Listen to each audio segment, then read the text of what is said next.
Good evening dito sa bansang kung saan ako ngayon. Good morning sa bansang Pilipinas. At bago ko umpisahan to, karoon na ako ng katahimikan ng sandali. Hingin ko ang gabay ng Panginoong Diyos.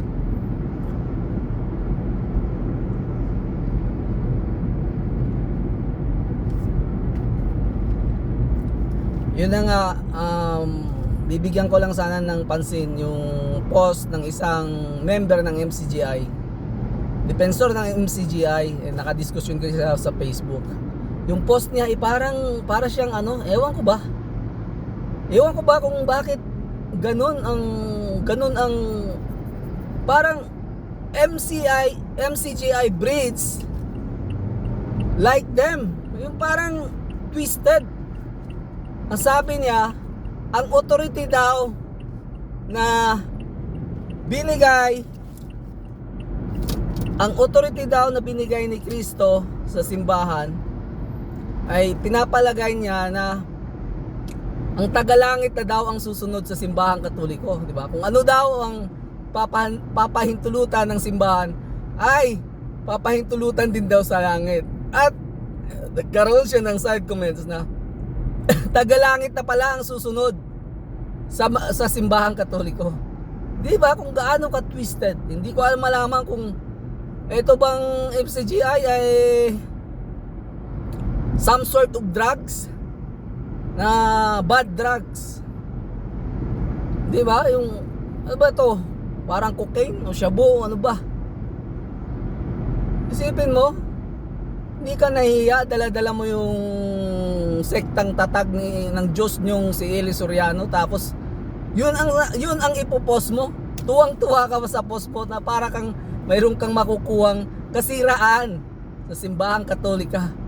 Hindi nyo nga mapuri yung MCGI ni wala ni isang anti-Catholic o protestante, ni isa walang makakapuri sa kanilang sekta kung bakit dapat tayo magiging member ng MCGI, ng INS. Ang INC, nagpo-post pa sila ng medyo okay pa kung konti. Okay pa ng konti dahil nagpo-post talaga sila ng parang kinukumbinsi nila yung mga nakakabasa ng kanilang mga post na kung bakit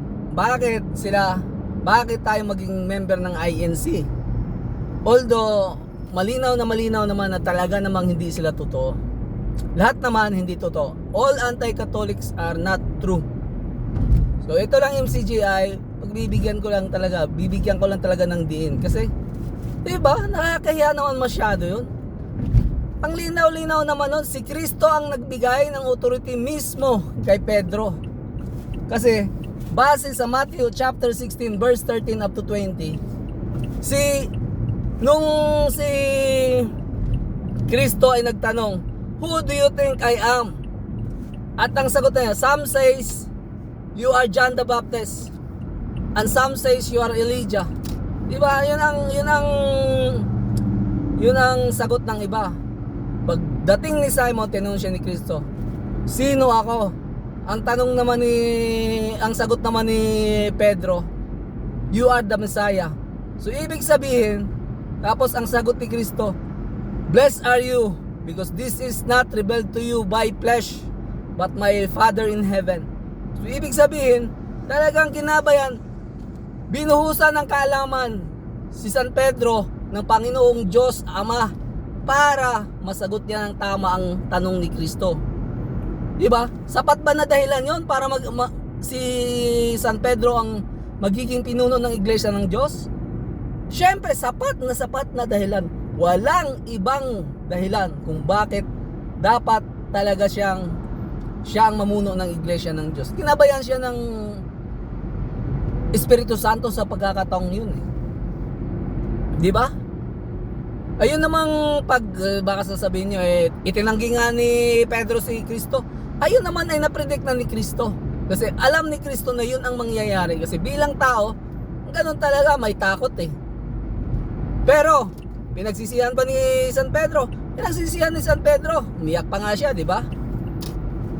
So ngayon, nung sinabi ni Kristo na, "Blessed are you," because it is not rebelled by flesh but by Father in heaven, but through my Father in heaven, di ba? Yun ang sabi ni Kristo. So, ang sunod na verse, napaka-authoritative.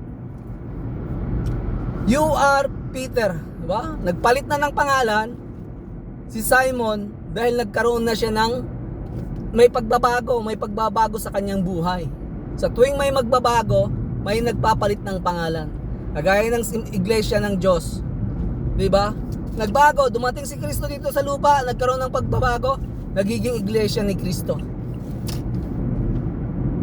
Yung nagiging Church of Christ collectively, yung mga simbahan sa mga simbahan ng panahon sa ano-anong mga lugar, di ba? They are collectively known as Church of Christ. Pero ang pangalan, Church of Capernaum, Church of sa Episo o Philadelphia, ganyan, pero they are collectively known as Church of Christ. So kagaya ni San Pedro, dating si Simon, nagkaroon siya binigyan siya ng authority ni Kristo. Siya ay nagiging si Pedro. I will give you the keys. You are Peter, upon this rock I will build my church, even the gates of Hades will not prevail against it. Isipin mo, I will give you the keys to the kingdom of heaven. Whatever you bind on earth will be bound to heaven. Whatever you loose on earth will be loosed in heaven. Isipin mo yan kung gaano ka importante si San Pedro sa iglesia ni Kristo. Tapos bahabuyan lang ng isang member ng MCGI o lahat ng protestante.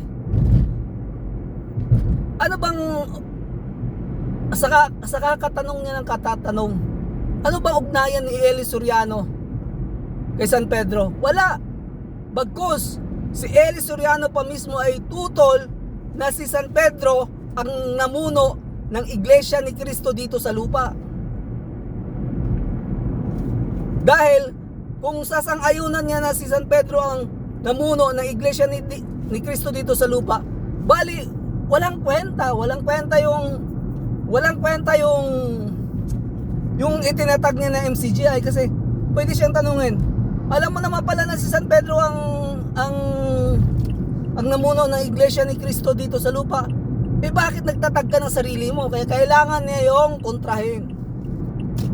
Di ba? Ang gusto niya, si Saint Paul daw ang pinuno ng iglesia ni Kristo dito sa lupa. Paano magiging pinuno si Saint Paul? Wala na nga si Kristo nung nagiging alagad siya ng Diyos. Alagad siya ni Kristo dahil siya ay taga-usig, taga-patay ng mga Kristiyano. Di ba? Hindi siya maging pwedeng pinuno. Siya ay isang messenger, tagadala ng salita, at nagre-report siya kay San Pedro.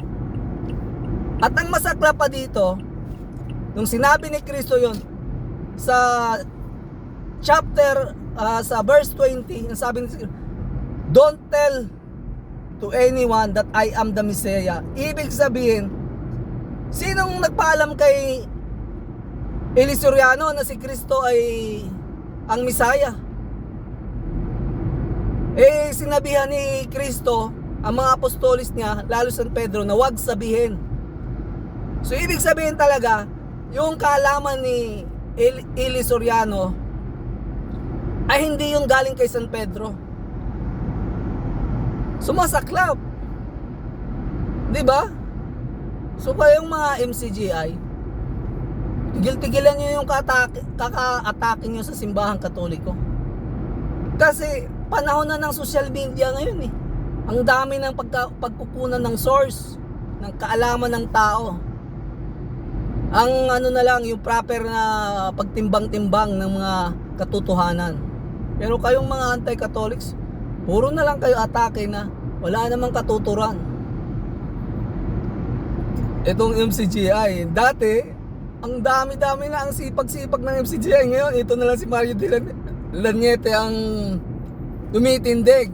Iwan ko, baka nagising na yung iba.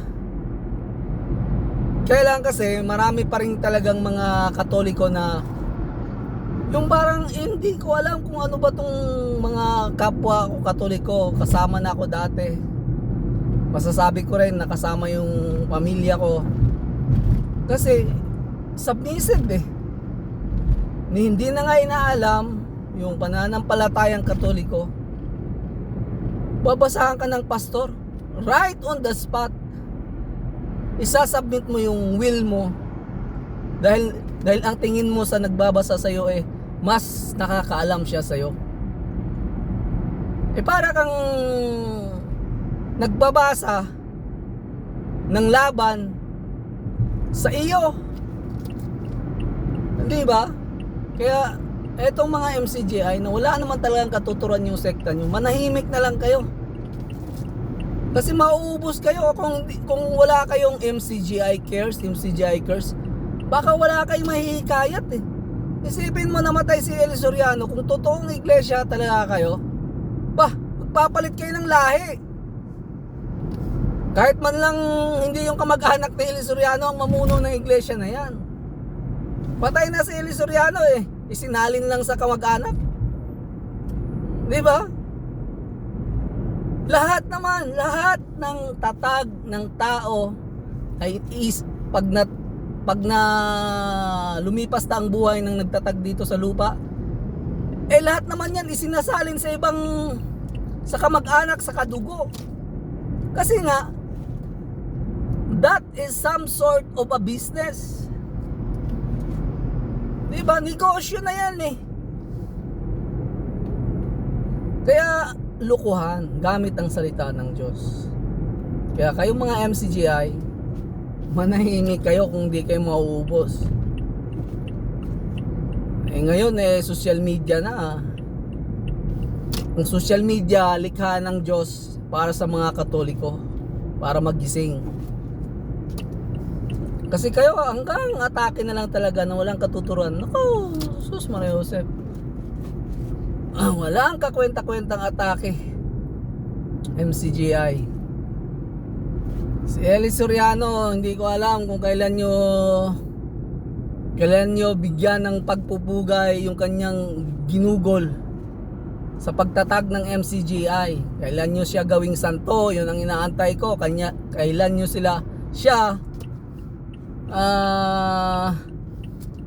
kailan nyo siya gawan ng rebulto para, di ba, at least 20 years from now or 50 years from now, gagawan nyo siya ng rebulto.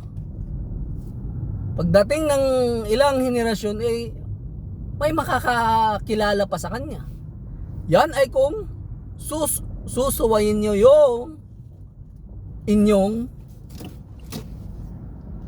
inyong doktrina na bawal ang rebulto. Pag sinuway nyo yun, magkakaroon kayo ng rebulto kay Eli Soriano.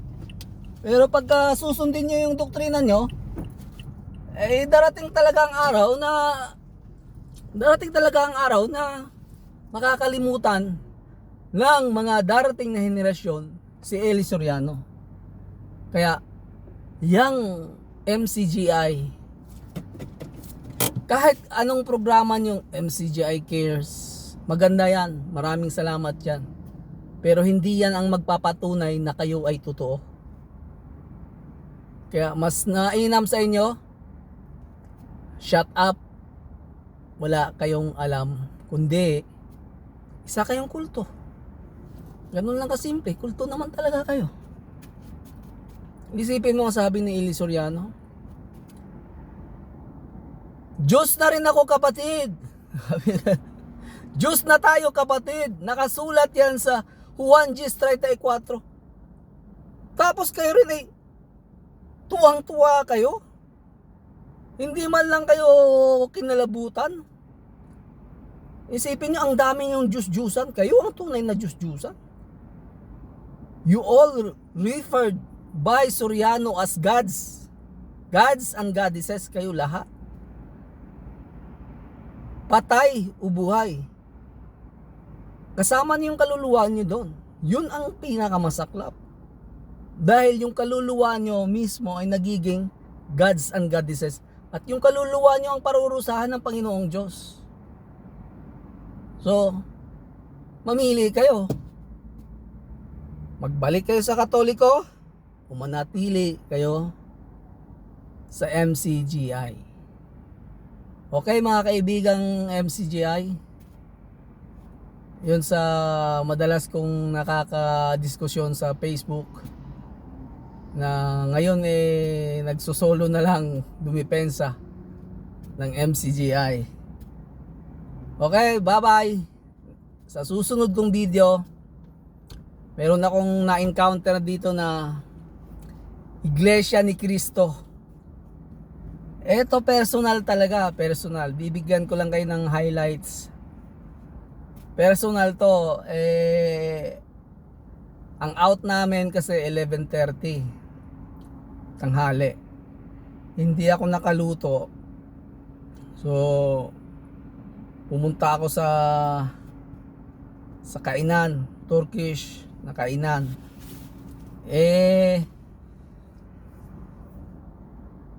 Pagdating ko doon, sala pa. Sala na. O prayer time ng mga Muslim. Nag-antay kami ng saglit. Ay, hindi pala. Sarado pa. Kasi masyado pa kaming aga. So, nag-antay kami ng saglit. Ngayon, pagbukas, nung nandun na ako, may nakita akong naka-attache case. Tapos, naka-pulso, naka-forma talaga. May daladalang attache case. Pilipino. So, syempre ako, kakain ako, binati ko siya. Ako, nakabike lang ako. Tapos siya, naka-attache case. Tapos, hindi ko lang alam kung nilinlang niya ako. Sabi ko, kabayan, kumusta? Sabi niya, eto, may problema nga ako kasi yung kinasuhan ko yung amo ko, hindi pa namin natapos yung kaso. Kaya pupunta pa nga ako ng pupunta pa daw siya sa kaso, sa hearing. May daladala siyang attache case. Medyo sabi niya, medyo matagal-tagal na akong di sumweldo, pero mapurma siya talagang naka-attache case tapos nakabihis talaga ng yung parang pang ministro. Nakikita ko, pero hindi ko naman nasasabi na Iglesia ni Cristo siya. Palibhasa sabi, hindi nga sumisweldo, nagkakaso nga sa amo. Di sabi ko, kain muna tayo kabayan. Yun. Pagbukas, kumain kami. Yun na, itutuloy ko na lang sa inyo sa susunod na video. Kasi parang exciting din to para sa akin. Gusto ko lang talaga i-share yung mga experience ko personal sa mga anti-Catholics, mga Protestants. Kasi parang masaya parang masaya siya na masaya Kaya yun ang itatopic ko sa susunod na video. Thank you. Bye bye. Good night. God bless us all.